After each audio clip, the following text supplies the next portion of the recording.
Ինչպես հայտնի է, օրեր առաջ Գագիկ Ծառուկյանի տան, նրան պատկանող տարածքներում եւ Multigroup կոնցեռնի գրեթե բոլոր ընկերություններում քննչական կոմիտեն իրականացրել է խոզարկություններ։ Հայ-իրանական առևտրային պալատին առնչվող վարույթով Գագիկ Ծառուկյանին կալանավորել են 2 ամսով, սակայն ըստ պաշտպանների նա այդ վարույթով պետք է տուժող ճանաչվեր։ Այս ամենից զատ հանրության ուշադրության կենտրոնում նաեւ կենդանիներն են, որոնց նկատմամբ անմարդկային վերաբերմունք է ցուցաբերվում։ Պետությունը 1 օր չկարողացավ պահել Գագիկ Ծառուկյանի այգու էկոառյուծին։ Կենդանին անկեց հարազատ վանդակից հեռացվելուց հետո ժամեր անց։ Թե ինչ առնչություն ունեն կենդանիները աղմկահարույց վարույթի հետ եւ այս առնչությամբ ինչ ծրագրեր ունի Գագիկ Ծառուկյանի պաշտպանական թիմը, Հայաստան Նյուզը զրուցել է նրա պաշտպաններից Էմին Խաչատրյանի հետ։ Նախ վայրի կենդանիներն առհասարակ այդ վարույթի հետ կապ չունեն, երկրորդն էլ գործարանների, հիմնարկ ձեռնարկությունների ստուգումները, կապարակնքումները, այդ թվում նաև կենդանիների առգրավումներն ուղղակի այս ճնշումների շարունակությունն են։ Ասեմ ավելին, մարդկանց մոտ տպավորություն է, թե այդ կենդանիներն իրենց ոտքով սահմանն ապօրինի հատելով եկել են ու հանգրվանել են Առինջ գյուղում,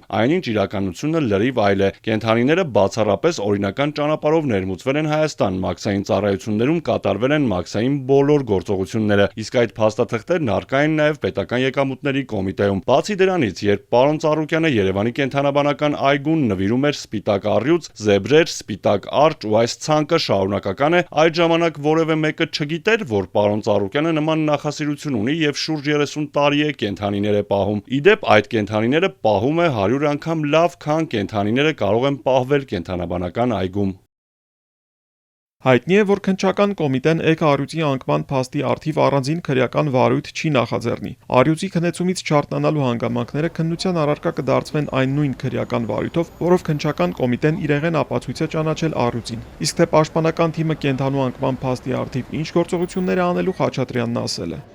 Մենք առյուծի մասով իրավական պրոցես նախաձեռնելու ենք, որովհետև պետք է պարտադիր հասկանանք, թե ինչ պատճառով, ում սխալի կամ անփութության պատճառով կամ միգուցե հանցավոր դիտավորության պատճառով է, որ առյուծն անկել է։ Նաև կոկորդիլոսների հարցն է լուրջ։ Կենդանաբանական այգու կոկորդիլոսի 2 սենյակում են տեղավորել Գագիկ Ծառուկյանի այգու 9 կոկորդիլոսին։ Այստեղ եւս կենդանիներին վտանգ չի սպառնում կամ կա իրավական հենք։ Խաչատրյանի խոսքով տարբեր ուղղություններով իրավաբանական պրոցեսներ սկսելու են։ Կոկորդիլոսներին փոքր վայրում պահելու վերաբերյալ Խաչատրյանն ասել է, որ պարոն Ծառուկյանի կենդանիների պահման վայրը 100 անգամ ավելի լավն է։ Նրանց ավելի լավ են նայում եւ խնամում, քան կենդանաբանական այգում։ Իսկ կա վարույթ, որ առնչվում է այդ կենդանիներին։ Ինչ բացատրություն ունեն իրավապահ Մենք մի քանի օր առաջ առիթ ունեցել ենք խոսելու, որ տարբեր գործեր 1 օրում ակտիվացել են, այդ թվում նաև 2020-ին Կոտայքի քննչական բաժնում հարուցված գործը, որը շատ դանդաղ էր քննվում, սակայն այժմ միանգամից հիշեցին, որ վարույթ կա եւ պետք է ջանասիրաբար քննեն հարուցումից 6 տարի անց։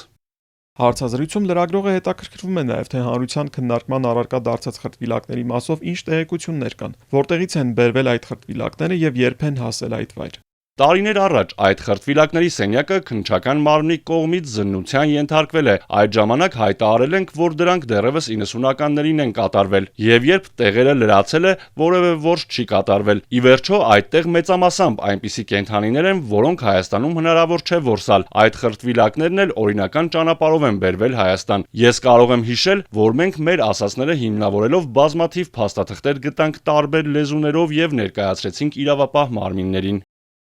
Ահարոն Հայրապետյան, Էպիկենտրոն։